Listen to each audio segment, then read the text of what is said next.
अपना प्रदेश उत्तर प्रदेश उत्तराखंड में अब बात तमाम खबरों की कर लेते हैं। मुख्यमंत्री योगी आदित्यनाथ दीप उत्सव की तैयारियों के निरीक्षण के लिए बुधवार को अयोध्या पहुंचे हैं। इस दौरान उन्होंने कई स्थानों का निरीक्षण भी किया और तैयारियों का जायजा भी लिया, अफसरों के साथ चर्चा की है। मुख्यमंत्री योगी आदित्यनाथ बुधवार को हेलीपैड रामकथा पार्क हेलीपैड पर उतरे और यहां से वो साकेत डिग्री कॉलेज पहुंचे, जहां पर स्थलीय निरीक्षण किया और साकेत डिग्री कॉलेज में 3 हेलीपैड बनाए जा रहे हैं।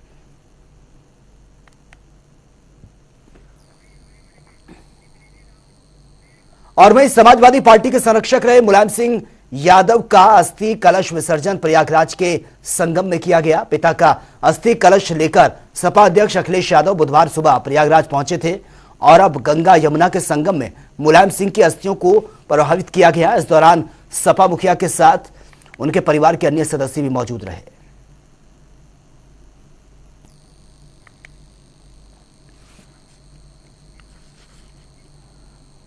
और वहीं लखनऊ के गोमती नगर स्थित संगीत नाटक अकादमी में उत्तर प्रदेश संस्कृति विभाग और नववंशिका फाउंडेशन के नृत्य नाटिका शक्ति स्वरूपा का आयोजन किया गया। दूसरे सीजन में इस सम्मान समारोह का आयोजन कथक गुरु सुरभि सिंह के निर्देशन पर यह किया गया है, जिसके प्रस्तुतकर्ता निशु त्यागी रहे। इस नृत्य नाटिका में मां दुर्गा के 9 रूपों का नृत्य के माध्यम से बखूबी वर्णन भी किया गया।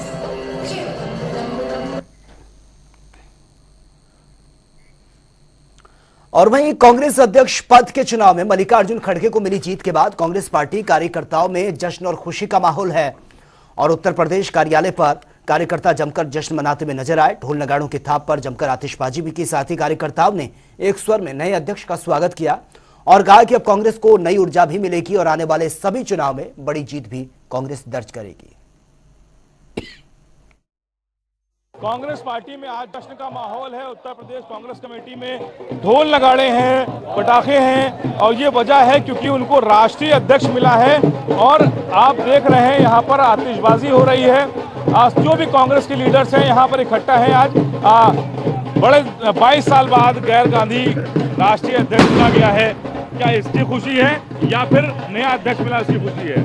हम लोग लोकतांत्रिक प्रक्रिया में विश्वास रखते हैं। कांग्रेस पार्टी में लोकतंत्र असली है और 51 साल बाद एक दलित राष्ट्रीय अध्यक्ष बना है। इस समय सबसे ज्यादा अत्याचार जो भाजपा के द्वारा किया जा रहा है, दलितों पर किया जा रहा है। एक लड़ाई लड़ने का काम किया है कांग्रेस पार्टी ने लगातार। राहुल गांधी जी लगातार दलितों की आवाज को बुलंद करते आए। मल्लिकार्जुन खड़गे जी बड़े नेता है, शहर अध्यक्ष लेके आज राष्ट्रीय अध्यक्ष है। असली लोकतंत्र कांग्रेस पार्टी में है। आने वाला परिणाम बताएगा जब पूरा देश राहुल गांधी और कांग्रेस पार्टी के साथ चलेगा, मल्लिकार्जुन खड़गे के नेतृत्व में। आपने कहा कि दलित राजनीति के बड़े नेता हैं मल्लिकार्जुन खड़गे, प्रदेश अध्यक्ष भी अब दलित समुदाय से हैं, तो क्या आप दलितों की राजनीति उत्तर प्रदेश में भी हावी होगी? हमेशा से दलितों की राजनीति की है। दलितों के लिए जो है कांग्रेस पार्टी मुखर रही है। दलितों की आवाज को बुलंद करने का काम किया है। कानून मंत्री बनाने का काम किया था जवाहरलाल नेहरू जी ने अम्बेडकर जी को, और संविधान निर्माता है वो। देखिए पूरी तरीके से जो है देश की कांग्रेस पार्टी देश को लेकर चलती है, समस्त जो है जनता को लेकर चलती है। जाति धर्म में भेद नहीं करती और सभी को बराबरी का हक देने का काम करती है, बराबरी की बात करने का काम करती है। निश्चित ही सकारात्मक परिणाम होंगे। आज राष्ट्रीय अध्यक्ष है, हमारे प्रदेश अध्यक्ष दलित समाज के हैं। पूरा दलितों के अंदर बड़ा मैसेज गया है। दलित तो जो है की आवाज को मुखरता से और अधिक मुखरता से कांग्रेस पार्टी लड़ेगी और आने वाले 2024 के चुनाव में देश में पुनः कांग्रेस पार्टी का ये झंडा लहराने का काम करेंगे। तो देखिए ये प्रवक्ता है कांग्रेस के, इनका कहना है कि दलितों की जो राजनीति है वो कहीं ना कहीं अब दिख रही है वापस कांग्रेस पार्टी में, क्योंकि पुराना जो वोट बैंक है कांग्रेस का, दलित, मुस्लिम और ब्राह्मण, ये जो बात कर रहे थे, इनका नाम आशीष दीक्षित है और प्रदेश अध्यक्ष दलित है। और खास बात है कि जो राष्ट्रीय अध्यक्ष है अब वो भी दलित समुदाय से हैं। तो कहीं ना कहीं जो पुराने समीकरण है कांग्रेस के, उन्हीं समीकरणों पे काम हो रहा है। और ब्राह्मण खासकर इसी राजनीति पे, इसी धर्रे पे कांग्रेस हमेशा राज करती रही।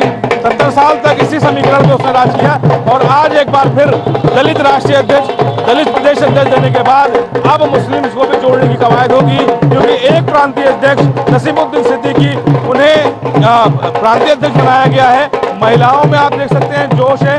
जो ये सब सीनियर लीडर्स कांग्रेस के हैं जो आज यहाँ पर खुशी मना रहे हैं, इनको एक राष्ट्रीय अध्यक्ष मिला है जहाँ पर नेतृत्व की बात की जाती है। उस नेतृत्व की बात, वो जो नेतृत्व होता है कांग्रेस का, वो आज तय हो गया है, चाहे वो राष्ट्रीय लेवल पे हो चाहे प्रदेश लेवल पे। अभी निकाय चुनाव बड़ी चुनौती है, इसके बाद 2024 का लोकसभा चुनाव है, तो कहीं ना कहीं कांग्रेस अब सही समय पर अपना जो नेतृत्व है वो चुन चुकी है और आने वाले चुनाव में एक बड़े बदलाव की ओर जरूर कोशिश होगी। कैमरा पर्सन शिवम के साथ तौकीर की दुबई, जनता टीवी लखनऊ। और वहीं हरदोई में जिला कांग्रेस कमेटी के कार्यकर्ताओं और पदाधिकारियों ने पार्टी कार्यालय पर मल्लिकार्जुन खड़गे के राष्ट्रीय अध्यक्ष निर्वाचित होने पर सोनिया गांधी, राहुल गांधी, प्रियंका गांधी के प्रति आभार व्यक्त करते हुए आतिशबाजी छुड़ाकर और मिठाई खिलाकर खुशी जाहिर की है। इसके साथ ही शहर, ब्लॉक, नगर अध्यक्षों के साथ ही बैठक की गई और बैठक में नगर निकाय चुनाव और सहकारी समितियों के चुनाव की तैयारी पर बातचीत हुई है। इस दौरान बैठक में प्रत्येक नगर पालिका और नगर पंचायत में प्रभारी नियुक्त किए जाने पर सहमति बनी है, जिसकी लिस्ट जल्द ही जारी कर दी जाएगी। इस दौरान कांग्रेस जिला अध्यक्ष आशीष कुमार सिंह सोमवंशी ने कहा है कि कांग्रेस ही एकमात्र ऐसी पार्टी है जिसमें लोकतांत्रिक ढंग से चुनकर राष्ट्रीय अध्यक्ष बनते हैं। नगर निकाय और सहकारी समितियों के चुनाव आ रहे हैं, सभी चुनाव में पार्टी की सक्रियता से भागीदारी सुनिश्चित की जाएगी।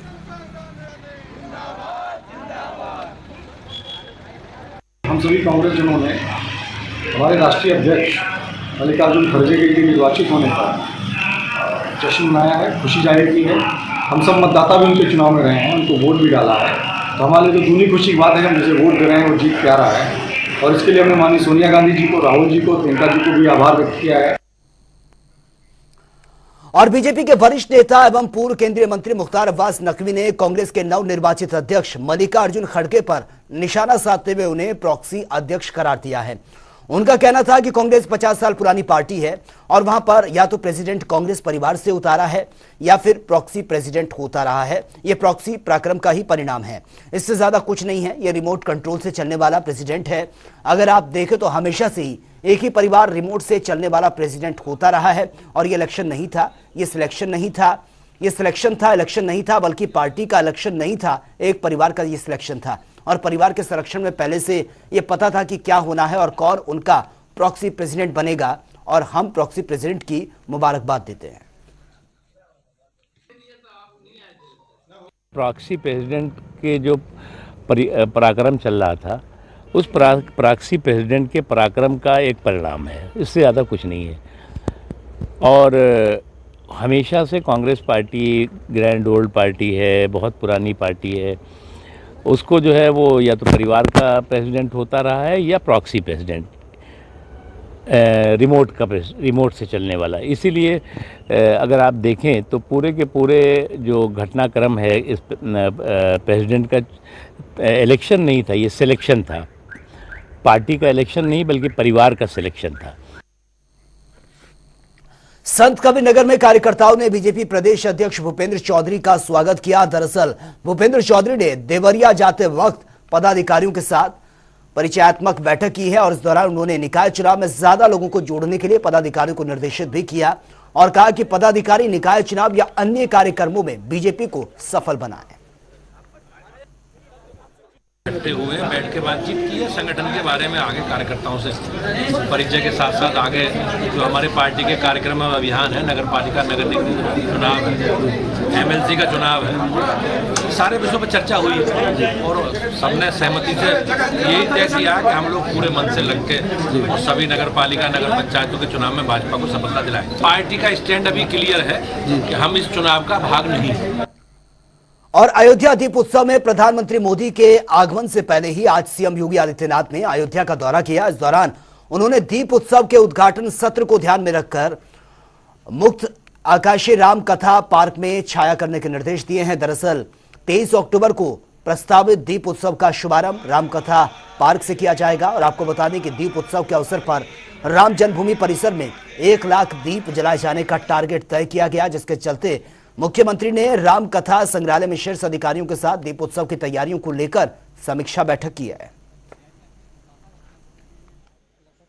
23 तारीख को दीपोत्सव का कार्यक्रम अयोध्या की धरती पर बहुत भव्यता और दिव्यता के साथ होने जा रहा है और सबसे खास बात इस साल ये है कि इस कार्यक्रम में ऑलरेडी देश के लोकप्रिय प्रधानमंत्री जी स्वयं प्रतिभाग करेंगे। लगभग 3 घंटे का समय यहाँ अयोध्या में देंगे। उसकी व्यापक तैयारियां भी होनी है और अभूतपूर्व भव्यता और दिव्यता देने के लिए हम लोग उस पर लगे हैं। उसी की समीक्षा करने, तैयारियों का जायजा लेने आज माननीय मुख्यमंत्री जी स्वयं पधारे थे। और बाराबंकी में गिरोह बनाकर जमीन में फर्जीवाड़ा करने वाले अविनाश मौर्य के खिलाफ शिकायत दर्ज की गई है। जमीन क्रय विक्रय करने वाले अविनाश मौर्य के खिलाफ गौरक्षा संघ के राष्ट्रीय उपाध्यक्ष ने मोर्चा खोल दिया है। दरअसल नवाबगंज तहसील के खजूर गांव में जमीन खरीद फरोख्त में बड़ा फर्जीवाड़े का मामला सामने आया। खुद को उत्तर प्रदेश के डिप्टी सीएम केशव प्रसाद मौर्य का करीबी रिश्तेदार बताते हैं और शिकायतकर्ता का आरोप है कि अविनाश मौर्य पैसे से दबंग भूमाफिया है, जो खुद अपने ड्राइवर संगठन के अन्य लोगों के साथ मिलकर खजूर गांव में जमीन की खरीद फरोख्त में एक बड़ा फर्जीवाड़ा कर रहा है। ये एसपी ऑफिस आने का मेरा रीजन ये था कि ये अविनाश मौर्य जो है ये फर्जी ढंग से और धोखाधड़ी करके कई लोगों की जमीनें खरीद बेच रहे हैं और उसमें कई लोग हमारे संगठन के लोग हैं जो प्रताड़ित है इससे। तो इसलिए हमने उनकी एप्लीकेशन यहाँ पे दी है और डीएम सर के यहाँ पे दी है हमने और एसडीएम सर के यहाँ पे दी है। आश्वासन मिला कि कार्रवाई की जाएगी इस पे। देखते हैं कितनी कार्रवाई आगे तक होती है, फिर आगे हमने तो और लड़ेंगे इसके लिए। और वहीं यूपी सरकार में कैबिनेट मंत्री संजय निषाद सीएम के निर्देशों पर जालौन पहुंचे, जहां पर कैबिनेट मंत्री ने किसानों का हालचाल जाना, साथ ही किसानों को सरकार से मिलने वाली मुआवजा राशि को रकम डिस्प्ले बोर्ड पर लगाए जाने के भी निर्देश दिए हैं। संजय निषाद ने अधिकारियों को कड़े निर्देश देते हुए लाभार्थियों को ज्यादा से ज्यादा योजनाओं का लाभ मिले। संजय निषाद ने कांग्रेस के नए राष्ट्रीय अध्यक्ष मल्लिकार्जुन खड़गे को उनकी जीत पर शुभकामनाएं भी दी हैं। मुख्यमंत्री जी के निर्देशानुसार जो अतिवृष्टि और जो भी दैविक आपदा हुई है उससे प्रबंधन से संबंधित बैठकें थी। जो पीड़ित थे उनसे दर्द बांटना था और उसका ज़मीन पर हकीकत देखना था। कुछ लाभ जो लाभार्थी थे जैसे पशु की हानि हुई, जन हानि हुई, घर हानि हुई, तो ऐसे में तीनों तरह के लोगों को हमने लाभार्थियों को बुलाकर देखा था। उनसे पूछा कि भाई इनको आपको इसमें मिलने में कोई दिक्कत तो नहीं हुई? उन्होंने कोई स्पष्टता से कहा कि नहीं हमें मिलना। तो और भी तमाम उसके साथ विभागों की समीक्षा बैठक हुई है और संतोषजनक रही। पिछली बैठकों में जो प्रगति आई थी उससे कहीं बेहतर इस बार की बैठक में ज़्यादा संतोषजनक उसके परिणाम रहे हैं, प्रगति रही है। चुटपुट एक दो विभागों को छोड़कर है उन्हें सख्त हिदायत दे दी गई है कि अगर 15 दिन के अंदर उन्हें नहीं होगा, समय सीमा के अंदर नहीं होगा तो उन पर कार्रवाई होगी। और मुजफ्फरनगर के जिला पंचायत सभागार में किसान समाधान दिवस आयोजन किया गया, जहां पर भारतीय किसान यूनियन के टिकैत और भारतीय किसान यूनियन राजनीतिक पदाधिकारी आपस में भिड़ते हुए नजर आए। एडीएम नरेंद्र सिंह बहादुर ने दोनों गुटों को शांत कराने की कोशिश की। भारतीय किसान यूनियन अराजनीतिक के राष्ट्रीय प्रवक्ता धर्मेंद्र मलिक ने भाकियू टिकैत के पदाधिकारियों पर वर्चस्व की लड़ाई का आरोप लगा दिया। इसके बाद टिकैत के पदाधिकारियों ने धर्मेंद्र मलिक को जिलाधिकारी का सलाहकार बताते हुए सरकारी यूनियन का आरोप उन पर लगा दिया। आपको बता दें कि कचहरी परिसर स्थित जिला पंचायत सभागार में जिलाधिकारी चंद्रभूषण सिंह की अध्यक्षता में किसान समाधान दिवस आयोजित किया जा रहा था। और आगरा में दीपावली पर्व की तैयारियां जोरों पर हैं। दिवाली को दीपों का त्यौहार कहा जाता है। इस पर्व पर हर घर में दिए जलाए जाते हैं। शहर में जगमगाहट की आगोश में पूरा शहर देखने को मिलता है। तो ये आपको बता दें कि आगामी पर्व को देखते हुए दीपों से ये सजाए जा चुके हैं। अगर मिट्टी के दियों की डिमांड बढ़ रही है, लेकिन प्राकृतिक मार से मिट्टी के दिए बनाने वालों को काफी परेशानी का सामना भी करना पड़ रहा है। कारण यह है कि पर्याप्त संख्या में मिट्टी के दीपक बनाने में असमर्थ वो नजर आ रहे हैं।